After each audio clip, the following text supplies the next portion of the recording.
I am going to promise to do two unusual things today. One, I'm not going to speak about Donald Trump. That's unusual these days. I do want to talk about him, it's just that I have nothing to say about it. And I also want to remind us that there are other monsters in the world which sometimes are more invisible and perhaps need addressing. And the second thing I'm going to do today is going to try and stick to notes and a script, largely because I have been told that it's 30 minutes what we have. I grew up in India. When you tell me we have 30 minutes, my brain says, oh, you have 45, and you can stretch it to 1 hour. And I'm also painfully aware of the fact that I'm standing between you and your beer.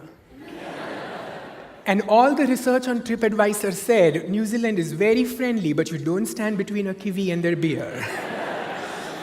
So I'm going to stick to 30 minutes and try and begin with two quick anecdotes about, in fact, getting here, which will hopefully frame the talk I want to share with you today. So when I was applying for my visa to come to New Zealand, I live in the Netherlands right now, one of the ways of expediting the visa was to give the agencies control to do a profile and background check on my data history in Europe. Without telling me what kind of data, without telling me who will be doing the check, and without telling me what the consequences would be if I don't opt in and give them complete license to use my data stored in Europe, they just said, if you tick that box, it will be so much easier. So I did that. And incidentally, because this has been a particularly cold winter in the Netherlands, there is not a lot of things to do outside. There are fewer people on the streets. I have set up something called a ping box that actually lets me know every time my publicly owned private data is pinged or queried for any purpose. I cannot see the agencies pinging or why it's being done, but I generally get about like 7 to 9 pings every month. And I'm not going to lie to you, it makes me feel really special. I'm presuming that mostly these pings are about credit card companies, my pension accounts. I know that every time I fly out, my residence permit seems to ping me, my health and insurance companies, and so on. After I made my application to come to New Zealand, I suddenly saw 27 successive pings coming in. That's like Tinder jackpot. Right? It all happened in like 1 hour. And later that evening, I was told that my visa has been approved. In effect, it means that there were 27 checks that were made on me, and that's without submitting any physical documentation, without having to appear in person in front of anybody. An artificial intelligence algorithm verified that I'm not a threat to people or to sheep. This is why you clean your search histories, by the way. Right? So they determined that I'm not a threat, and they allowed me into New Zealand. So while I was on the flight, completing the 30-hour leg, one of the crew members on my last flight from Seoul in Incheon in Seoul greeted me with, "Happy Valentine's Day candy." And I was like, yay, free candy. So I was kind of eating it, and she decided to have a conversation with me. And she said, "Where are you going?" And I said, "Wellington." And then she said, "Oh, why? For Valentine's Day." I'm like, "No, I'm going there for a conference, and I'm actually late. There are people who are already there." And then she said, "There are people sitting in a conference on Valentine's Day?" And I said, "Yeah." And then she said, "What kind of conference is this?" And I said, "It's a tech conference." And then she said, "Oh, yeah, okay." So I'm going to begin my talk today then with a particularly heartwarming story that hopefully warms the cockles of your cyborg hearts and makes up the fact that you were at Webstock on Valentine's Day. Right? The story that I have for you brings together two things. One is the fabulous Alan Turing, and the other is the companion app. So just to be kind of very quickly pedagogical, Alan Turing proposed something called the Turing test, where he prophesied that one day we will talk to a machine, and you know what? We will be amazed to discover that the thing that we are talking to is a machine. This, for him, was the demonstration of intelligence. And be it in science fiction dystopias where machines rule us in the narratives of the Matrix, or in the Silicon Valley celebration like Her and Ex Machina, where we realize with a pleasant, albeit a little jarring surprise, that it's the machine that's taking care of us, there has always been a relationship of excitement and joy that one day we will be fooled into believing that the machine is a human being. The second thing that I want to bring into conversation with Alan Turing is this app called the Invisible Boyfriend. Is there anybody in the audience who has had this? All right, so it's just me. Fine. So the advertisement for the campaign app Invisible Boyfriend, which was launched in the US in 2014, is perhaps a telling example of AI that loves us and how we love it back. The application uses a digital social media connectivity and distribution logic, which allows subscribers to select a user-submitted selfie and a set of traits and a meet-cute story to figure out where you met your invisible boyfriend. This invisible boyfriend can do everything that a real-life boyfriend can do, except for meeting you.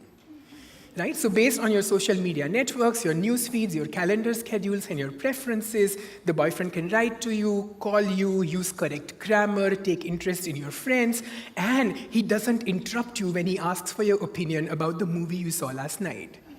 So you have to admit that more than your mom, your shrink, or anybody else you are dating right now, this is a boyfriend who actually listens to you and then remembers everything that you have told him. Right? So the invisible boyfriend was in fact lifelike enough to present to nosy parents or to smug friends evidence of your fantastic love life.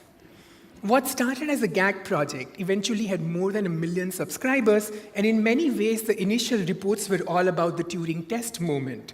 You had continuously people coming up and saying, "Oh my God, AI has become so intelligent that I'm having these involved, engaged, and intimate relationships with my invisible boyfriend."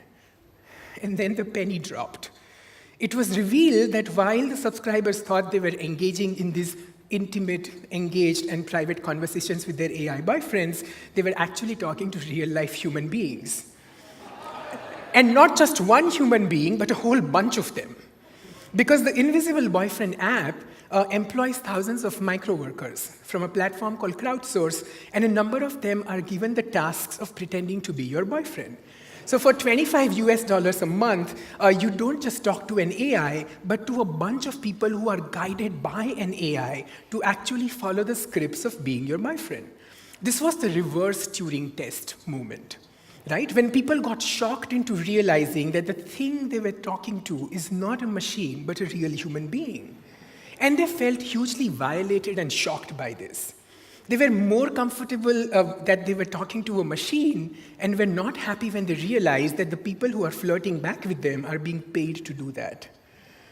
And then the story gets even more interesting because there were subscribers who were dropping out because they were no longer ready to continue their conversations because they were not sure if they were talking to the right kind of people. Which is very simple code for I'm not sure if you are white enough, rich enough, or American enough for me to be pretending that I have you as my simulated boyfriend. On the other end of the spectrum, we started getting reports of micro-workers who were refusing to work for this app.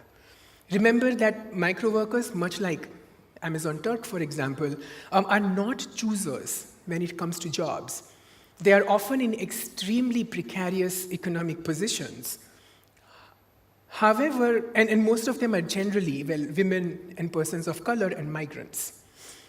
However, they were reporting that the continued intimacy with so many people on a daily basis was creating complete chaos in their own personal life, that they were unable to invest any more emotions in their families and friends after hours of care work through this app.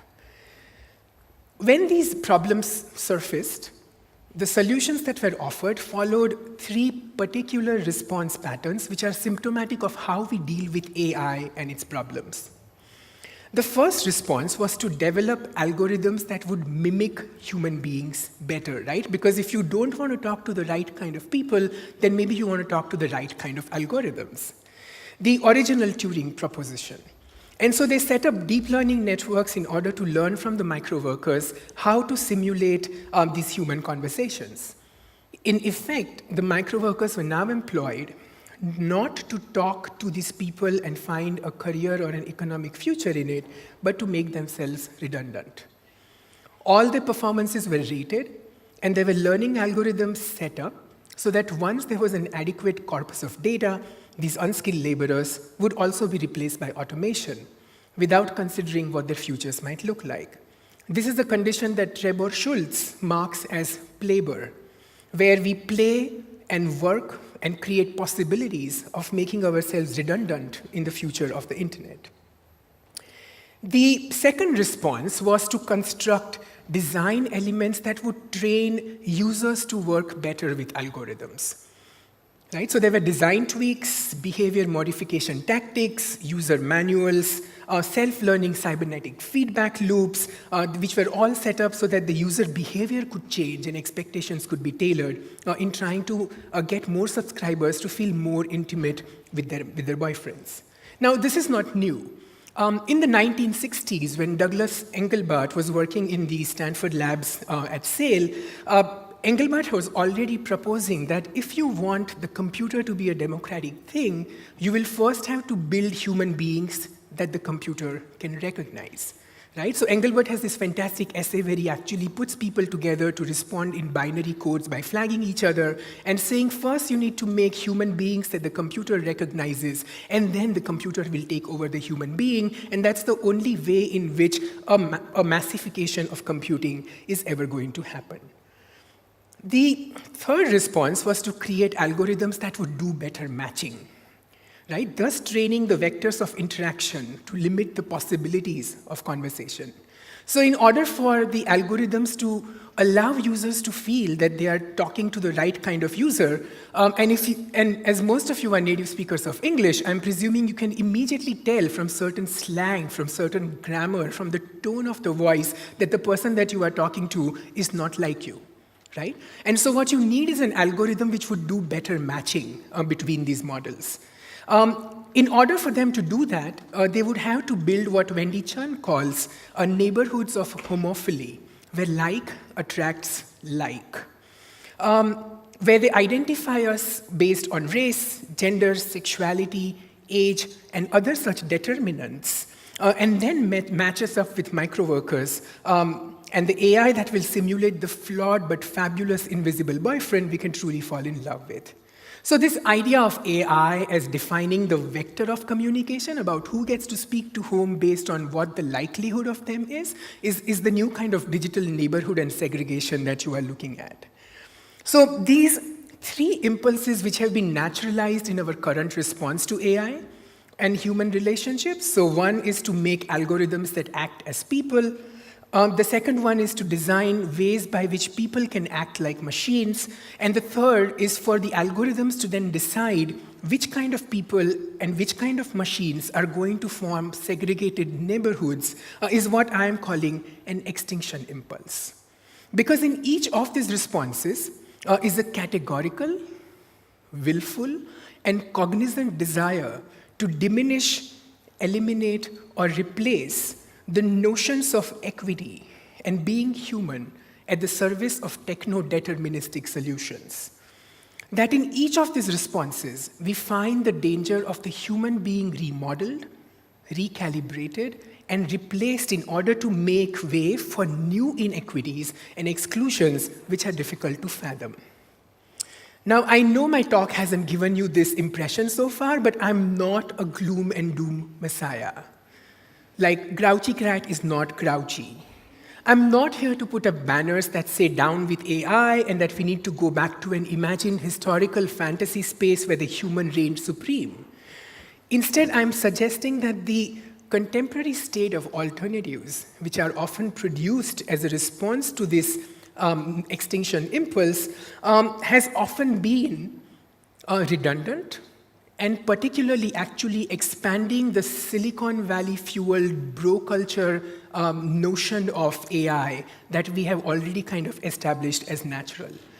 Because the response to these questions, and especially when it comes to questions of gender bias, racial discrimination, sexuality-based oppression, questions of ethnicity, of religion, and so on and so forth, are almost all questions which have been reduced to things that the AI can not only deal with, but it can continue to expand its scope merely by creating more segregated neighborhoods where these people can be located.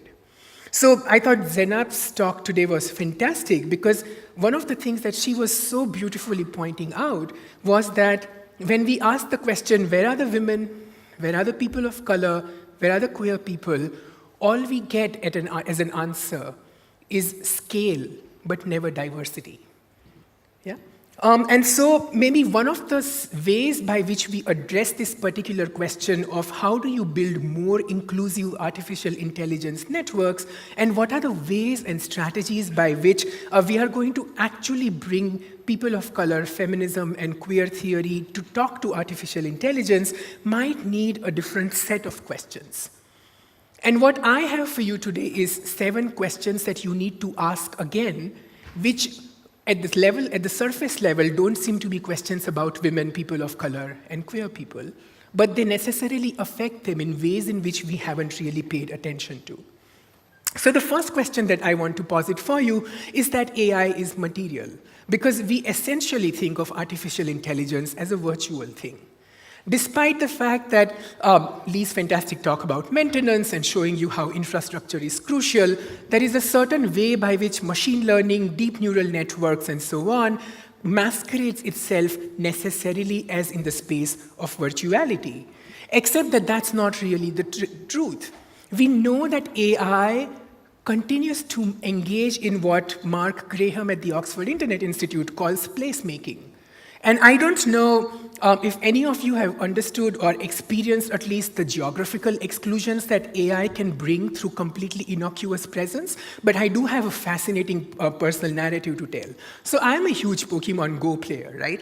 I'm on level 38. If somebody's willing to do Chinese New Year raids with me tomorrow, please let me know and then we'll hook up after that. But anyway, so I'm a huge Pokemon Go player, and last year when I moved to the Netherlands, one of the only conditions that I had with my real estate agent was that I need to live in a neighborhood that is Poke-rich, right? Like I wanted a neighborhood which had a lot of Pokestops.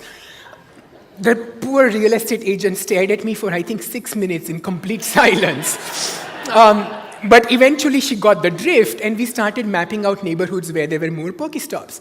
To my surprise, any neighborhood that I could afford to live in did not have enough Pokestops that would make me happy.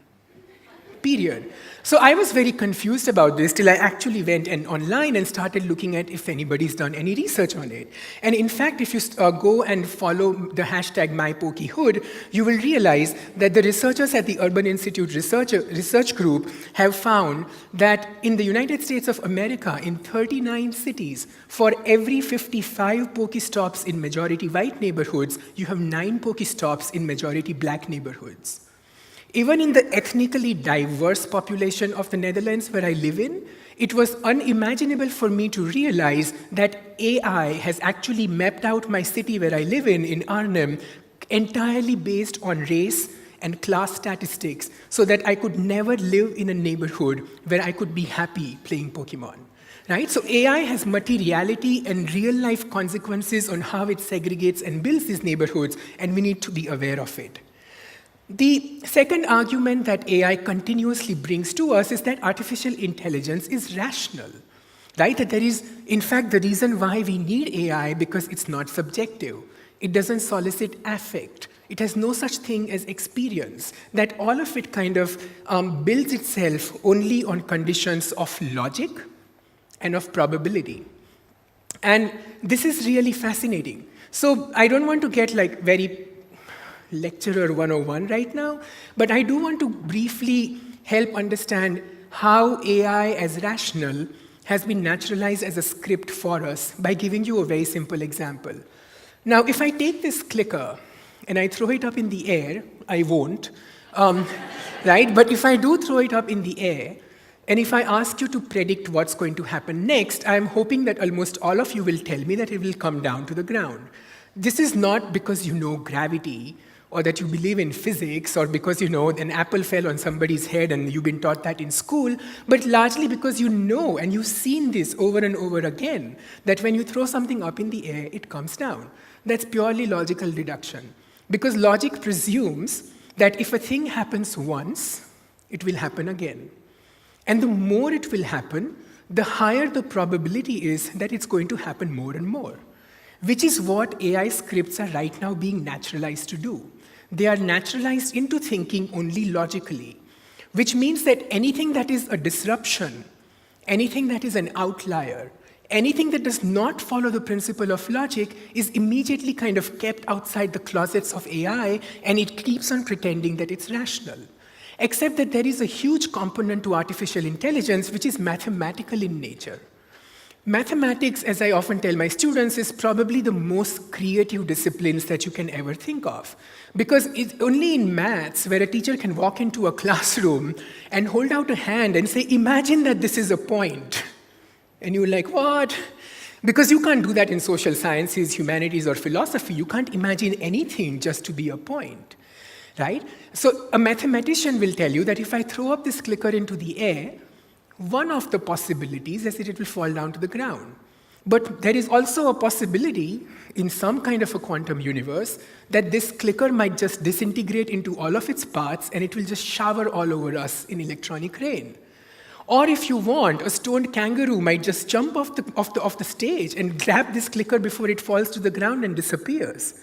That with the infinite set of variables which are set around a particular phenomenon, the affective, the emotional, the experiential, and the unexpected are in the realm of mathematical and of the possibility where AI is continuously constricted to be rational and logical, by which it continues to exclude those people who are not seen as legible and thought of as irrational then in these domains. The third proposition I have for you is very simple, that AI involves labor. There is an idea, and I have no idea where it comes from, that AI reduces labor. However, labor is like energy. It can neither be created nor destroyed. It can merely be distributed. And the distribution is often incredibly oppressive. So for instance, what might have seemed to be the work of AI, as it often turns out, is often the work of people who are made so invisible that the labor is not even seen by us at any point. Is everybody on some kind of a corporate social media network like Facebook or Twitter or Snapchat or Instagram? When was the last time you saw pictures of violent sexual abuse, decapitated heads, people putting up snuff videos, or any such thing on these platforms? I'm presuming almost never. And it's not because your friends are all happy, Disney-fied, unicorns pooping rainbows kind of people, but primarily because companies like Facebook employ tens of thousands of people who sit in Indonesia and Philippines doing the work of automation, where they look at image after image which might be deemed as dangerous or inappropriate or shocking to your or mine or yours gentrified sensibilities, where 10 hours a day they look at graphic videos and images so that our sensibilities can be saved. This is not AI. This is merely a human being masquerading as AI and performing the labor in order to give you a sense of efficiency. Because the minute you realize that all this labor is being done by human beings, you might be then able to ask about questions of free speech and censorship. But if the work is being done by AI, then you think, oh, it's just a machine that's doing it, and so that's fine.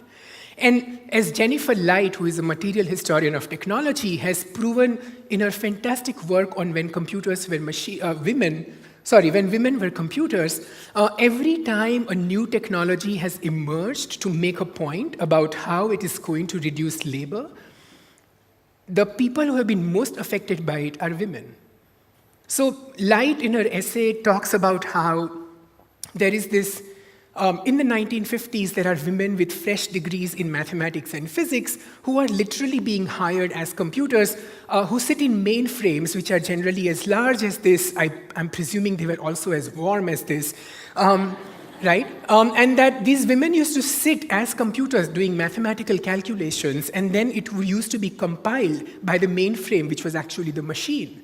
And from the 1950s, when women were computers, to the 1990s, when we have accepted apparently the fact that women are not good at computing, essentially happened by the logic of how computers reduced labor. That as the computers kept on getting shrunk, the first components which were automated and replaced was the tasks that the women were doing, and they were doing it by bringing in new kinds of chips, new kind of counting machines, and so on and so forth. Right? So AI involves labor. And not only does it involve labor, but every time it makes a claim about replacing labor, it affects the people who are generally the most underserved in a society. The fourth proposition I have for you is that AI requires embodiment. And this is something that we often forget very, very quickly. Because surely the whole point of AI is that there are no more bodies, right? Like there are cyborgs and there are robots and there are companion machines and so on, but there is no longer the human body that's present. And we kind of have bought into this. We have bought into this as a technological condition. So for all of us who have opened an Apple product, I hope you remember that first time when you were like faced with that beautiful packet, and then you open it, and almost like with a halo, this thing emerges, whether it's your iPad or your iPhone, and then you look at it in this pristine beauty, its sleek corners, its seductive form, and then you are looking at it, and then you think, oh my God, I'm like holding this wonderful thing for the first time, right? This is the first time human hands have touched it, because you have kind of been led to believe that automation put your phone together. And then you read this particular card which comes with it, and it says designed in California and made in China.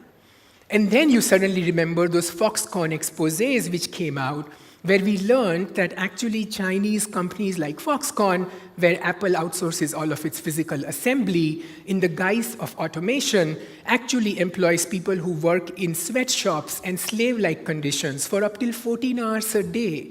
And more often than not, your iPhone was covered not just with sweat and tears, but also bloods of people who were just putting together things every single minute in the same way, and that this has been completely removed from the final product that came to you. This idea of disembodiment and automation really needs to be put back into conversation, because when a body is made invisible from AI, it's only being erased from it. It's not being removed from it.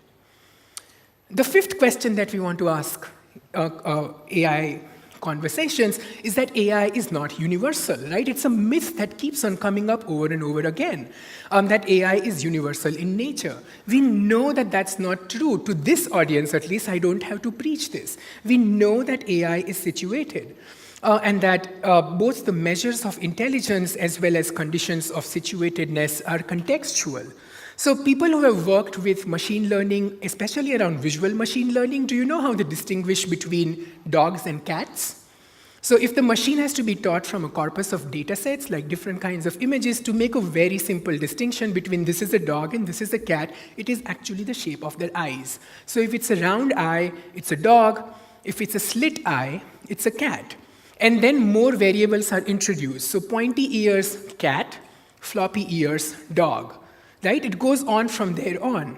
So this looks like it seems to be a universal phenomenon, but let's not forget that 2 years ago, AI, which was also interacting with a small data set and a corpus, this was with Flickr, decided that all of Michelle Obama's photographs are going to be tagged with the hashtag orangutan, chimpanzee, or monkey. Because it was given such a very small subset of human faces which were white, Caucasian, and northern, that any other face that it encountered essentially fell into the domain of animals, and then it started putting these kinds of tags automatically. So AI is material, and I don't know if, I know that this app hasn't released in New Zealand yet, but Google has this arts and culture app, which is fantastic because it allows you to take a selfie of yourself, and then it goes into its huge databases to go and look for your art doppelganger, right? So you might suddenly come up as the 15th century Renaissance woman or a certain kind of painter who has done self-portraits and so on and so forth. But if you are not a white Caucasian person, please don't try this. Because then what Google's app brings out for you is either images which are bordering on either animalistic or these are only images where you will see yourself framed as your white colonial masters framed you, in indigenous exotic garbs which you really don't want to wear in the current times. So AI is not universal, but that it's situated. The sixth thing that I possibly want to present to you is a very simple thing, that AI is political. Because a lot of the times, AI masquerades as neutral, right? That it has no subjective interpretations or ideas, but in the post-truth moment, there is no way we can get away with this idea that AI is political. Just a very quick example to anchor this is the tweet bot called Tay. Does everybody remember Tay from last year? Where Tay was a tweet bot which was supposed to be a 15-year-old East Asian girl, and Tay was not taught how to make utterances or form sentences, was not given a personality. Tay was only taught English language. It took less than 24 hours on Twitter for Tay to learn from all that was happening on the Twitter landscape to turn into a Nazi-loving, racist, misogynist, homophobic, gay-bashing troll, where it amplified everything that is dark and depraved about the human being without even being asked to do it. Not only is AI political, but it also amplifies some of the grossest inequalities that actually are a part of our everyday existence, and that if we do not put checks and balances on it, the people that it's going to attack and the people it's going to discriminate against are always going to be one of the most precarious people around. And the last point I have for you is that AI has tacit knowledge. And in order to do this, with due apologies to my grandmother, but I have her permission to tell this story, I'm going to talk to you about a fantastic experience I have with my grandmother. So my grandmother turns 86 this year, and this is my last story and I run out of time, but I'm going to be very quick. So I went and visited my grandmother who's recently discovered Siri, and she wanted to excitedly find a particular image of her old house that she had lived in a long time ago. And then she said, I'm going to just type on Siri, because my grandmother doesn't speak English and Siri doesn't recognize Gujarati. So she says, I'm going to just ask Siri and I'm going to give you this image. And she started typing and typing and typing, and it was 12 minutes and there was no result. So I looked at her and saying, what are you doing? And I just looked at her iPad, and it was fascinating because my grandmother begins every conversation with Siri by saying, hey Siri, how are you doing? How is the day going? My grandson's visiting me. He lives in Europe. I love him very much. You know, like 3 days ago, I asked you this question. I came across this image, and I wanted to, and it went on. And I looked at my grandmother and said, you don't need to do this. You just need to put in an address and saying photo and get it. And with a huge sense of disappointment, she looked at me and then she said, I thought you were raised better. Right? And while this, of course, is a hilarious story of my own moral abnegation, it is also a telling story of what complicit knowledges are when it comes to AI interaction. That there is an incredible range of people who are continuously being left out of the fold of knowledge and information because of these kinds of exclusions. And so I'm suggesting that if we want to move from AI of extinction to AI of survival, then instead of asking the obvious questions of where are the women and where are the gays and where are the trans and where are the migrants, we need to ask different kinds of questions. And these are going to be questions which are about what does it mean to have material AI? What does it mean to think about its affective nature, its embodied spaces, its laborious activities, its situatedness, its political ambitions, and its tacit and complicit knowledges? Because it's only when we ask these questions that we are going to think of what are the new kinds of rights, protections, and regulations that will have to be built, not only for us to survive with AI, but also to remain being human with AI. Thank you very much. Thank you.